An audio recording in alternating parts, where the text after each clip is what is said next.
Okay, sa araw na to ay talakayin na natin ang solving quadratic equation by factoring. Part 2 kasi nakafocus tayo ngayon sa difference of two squares.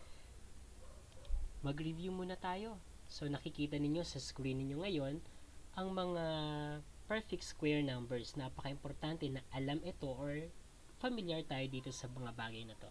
So, etong mga nasa second column natin, 1, 4, 9, 16, 25, 36, 49, 164, 81, 100, 121, 144, 169, 196, 225, 256, 289, 324, 361, 400 ay tinatawag nating perfect square numbers. So dapat ay maunawaan natin kung ano-ano tong mga numbers na to.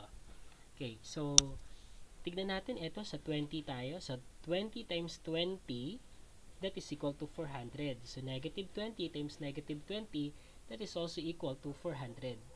So kaya ang 400 ay naging perfect square numbers kasi merong number na kapag minultiply sa kanyang sarili, ang magiging result ay ito, yung 400. And then, kapag kinuha natin ang square root ng 400, ang magiging sagot ay yung number na kapag minultiply sa kanyang sarili ay magiging 400 ang sagot. So, yun ay 20 or negative 20.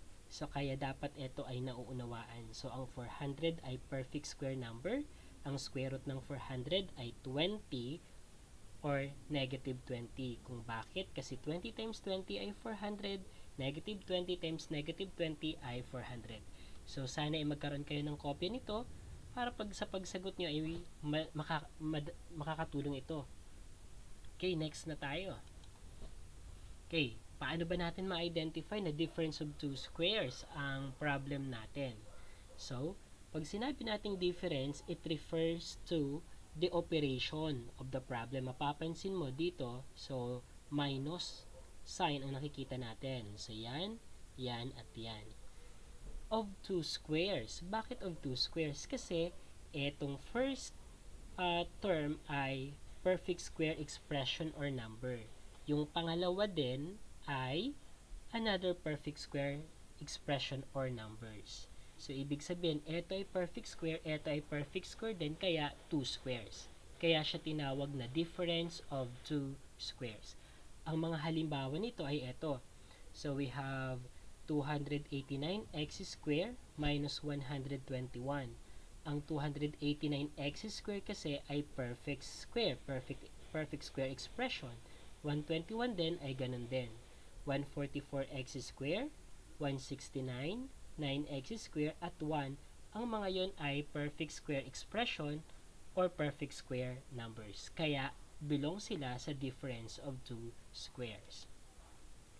Okay, paano ba natin kukunin ang factors ng mga difference of two squares? So, yung number 1 natin, tignan nyo. So, 289x square minus 181.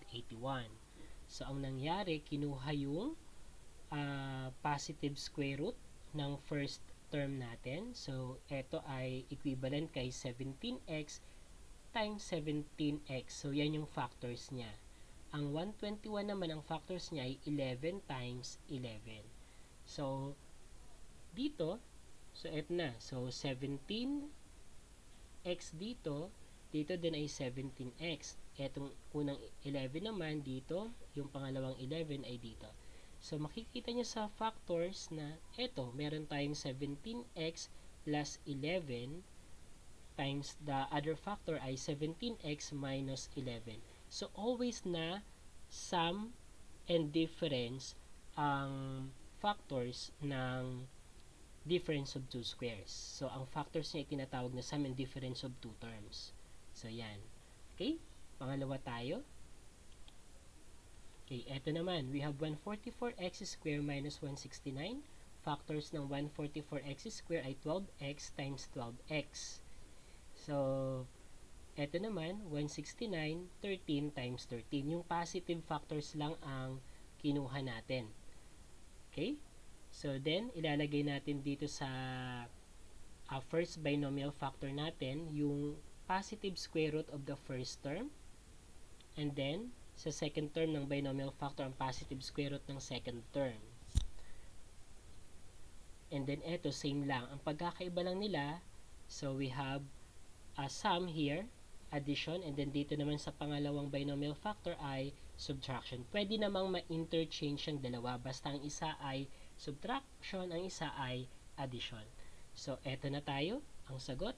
So, we have 12x plus 13, and then the other factor ay 12x minus 13. So, dalawang binomial factors, meron ang 144x squared minus 169. Okay? Next. Okay? So, factors ng 9x squared, 3x times 3x. Ang 1 naman, 1 times 1. Okay? Then, lalagay na natin. So, yung 3x natin, andito na. So, 3x and then 3x. And then, yung 1 natin, so, andito na. So, 1 and then 1. And then, yung operation, ang isa ay sum, ang isa ay difference. Plus, minus. So, yan na ang ating dalawang factors ng 9x squared minus 1. So, sana ay inyong natututunan. Okay, next tayo. So, paano ba mag-solve ng quadratic equation using factoring? So, ito ay natalakay ko na doon sa mga naunang video. So, proceed na tayo sa ating video lesson. Panuorin natin ito. Sa video lesson na to, tatalakayin natin ay kung paano pa rin mag-solve ng quadratic equation gamit ang factoring. So, still yung steps ay gagamitin natin. Pero paano kapag ganito ang ating given? So, 361y squared is equal to 324.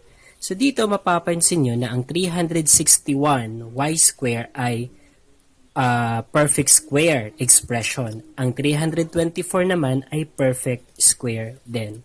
Okay, so paano kaya ito? So, una, yung number 1, transform natin yung given quadratic equation in standard form. So, ang standard form, dapat itong 324 ay mailipat natin sa kabila. So, we will have 361 y squared minus 324 is equal to 0. So, yung positive 324 na inilipat natin sa left side ay magiging ng negative 324 by addition property of equality or transposition. Okay, next, anong sunod? Find the factors of the left side of the quadratic equation. So, kukunin na daw natin ang factors nito. Ito ba ay factorable? So, tignan natin. Kung ito ay perfect square at ito ay perfect square din, so, ibig sabihin, we have difference of 2 squares. So, difference of 2 squares ang ating problem. At kapag difference of 2 squares, napakadali lang kunin ang kanyang factors. So, immediately, meron siyang plus or minus or sum or difference of 2 terms na factors. So, kunin natin ngayon ang square root ng 361y squared. Ano ba ang square root ng 361? So, mainam kung meron tayo nito or listahan ng mga perfect square numbers. So, ang 361, mapapansin natin na nandito, so siya ay isang perfect square number. So, ang square root nito, positive square root nito ay 19y 19y. Etong 324 naman, tignan natin ang 324. So, ang 324 ay 80 naman. So, 18 times 18. Ayan. So, ang 361 saka ang 324 ay parehong perfect square number. So, ibig sabihin, pwede natin gamitan ito ng factoring or getting the factor of difference of 2 squares. So, dito yung 19y and then 19y. So, plus or minus and then we have 18 and then 18. So, eto. So, eto naman. Ayan. So, yan na ang factors ng ating difference of 2 squares. Okay, next. Anong sunod na ating gagawin? So, nakuha na natin yung factors ng left side of the quadratic equation. Apply the zero product property by equating each factor to 0. So, equate na natin. Okay, ang unang factors ay 19y plus 18 is equal to 0. Ang pangalawang factor naman ay 19y minus 18 is equal to 0. Okay? Gawin muna natin yung unang unang equation. So, mapapansin natin siya ay isang linear equation na. Transpose natin si 18 sa kabila.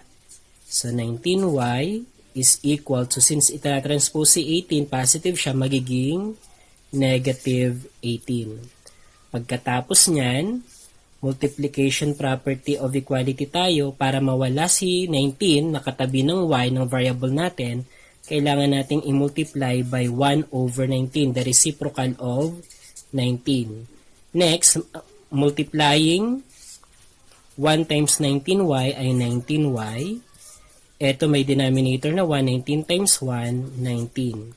Dito naman, we have 1 times negative 18, and then, ito may denominator na 1, 1 times 19, 19.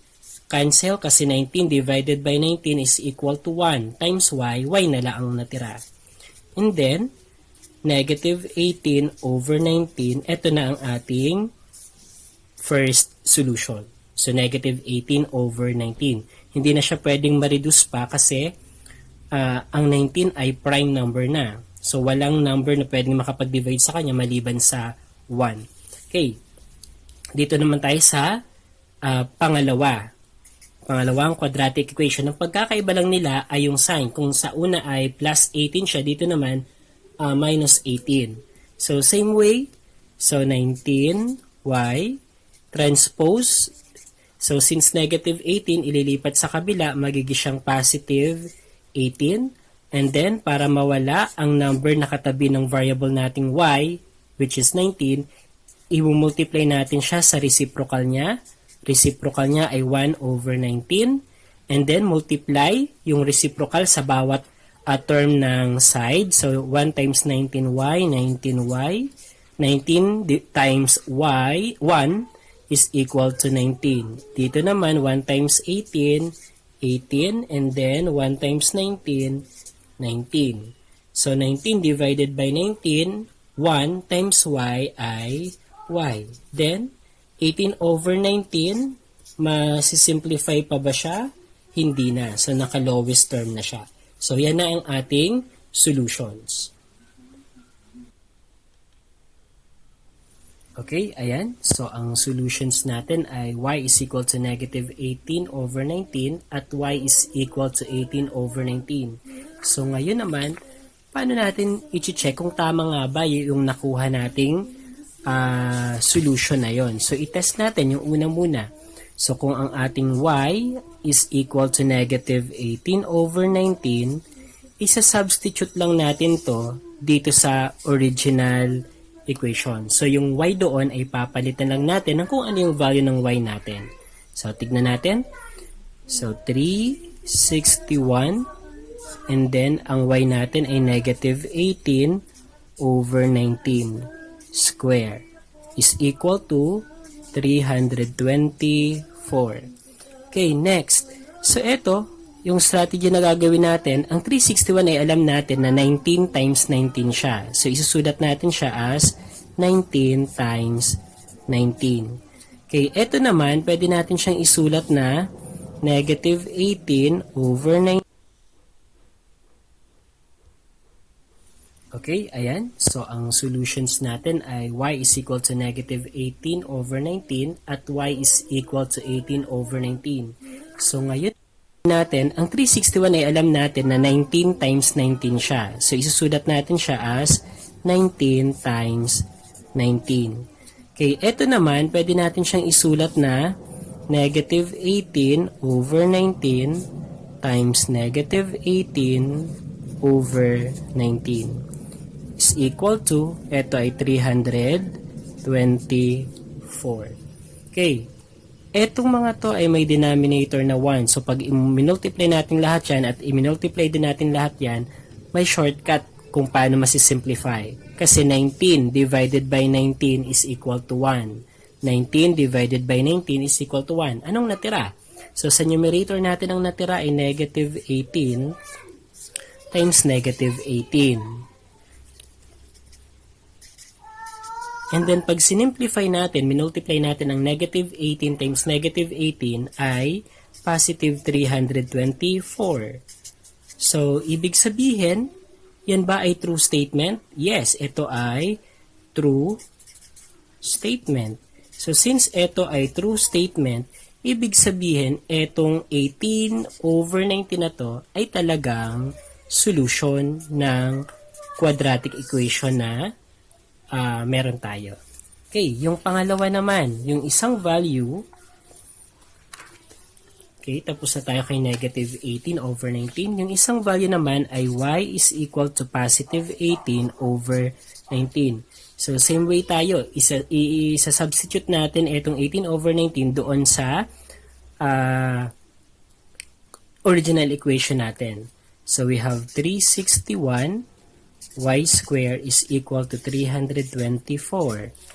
And then, 361, ang value ng y natin ay 18 over 19. Square is equal to 324. And then, etong 361, pwede nating isulat na 19 times 19. And then, eto naman ay 18 over 19. Pwede natin itong isulat since may square siya ng 18 over 19 times 18 over 19. Then, is equal to 324. Mapapansin nyo ulit na etong 19 divided by 19 ay 1. 19 divided by 19 ay 1. Ang natira ay etong 18 times 18. So, 18 times 18 is equal to 324. So, kung titignan natin, 324, 324. Yan ba ay true statement? Yes, ito ay true statement. Anong ibig sabihin since nag-true statement ulit ito? So, ibig sabihin, yung y is equal to 18 over 19 natin ay talagang solution ng quadratic equation. So, yan kung paano mag-check. Okay, so yun. Sana ay natutunan nyo kung paano mag-solve at mag-check kung tama yung nakuha nyong sagot. So, ngayon naman ay may inihanda ulit ako na 4 na problems na sasagutan ninyo. So, solve the following quadratic equation by factoring. So, lahat yan ay involve ang difference of two squares. So, i-apply lang kung anong natutunan ninyo kanina sa review at the same time sa discussion using the video lesson. So, pwedeng i-post and then kopyahin sa malinis na papel, sagutan, itry, and then titignan natin kung inyong nakuha ang tamang sagot. Okay, reveal na natin ang tamang sagot. Sana ganito rin ang nakuha ninyo. Okay, so yan ang sa number 1 natin, plus or minus 11 over 17. Number 2 naman, plus or minus 13 over 12. Number 3, plus or minus 1/3. At ang number 4 natin, 2 plus or minus 2. Ayan. So, kung mapapansin natin, itong diniscuss ko ngayon na involve ang difference of two squares, pwede rin itong isolve gamit ang extraction of roots. So, since wala siyang linear term. So, pwedeng gamitin ang extraction of roots dito. Pero, pwede rin naman na gamitan ng factoring. So, yun na, witness natin. Maraming salamat sa pagsubaybay. Hanggang sa muli.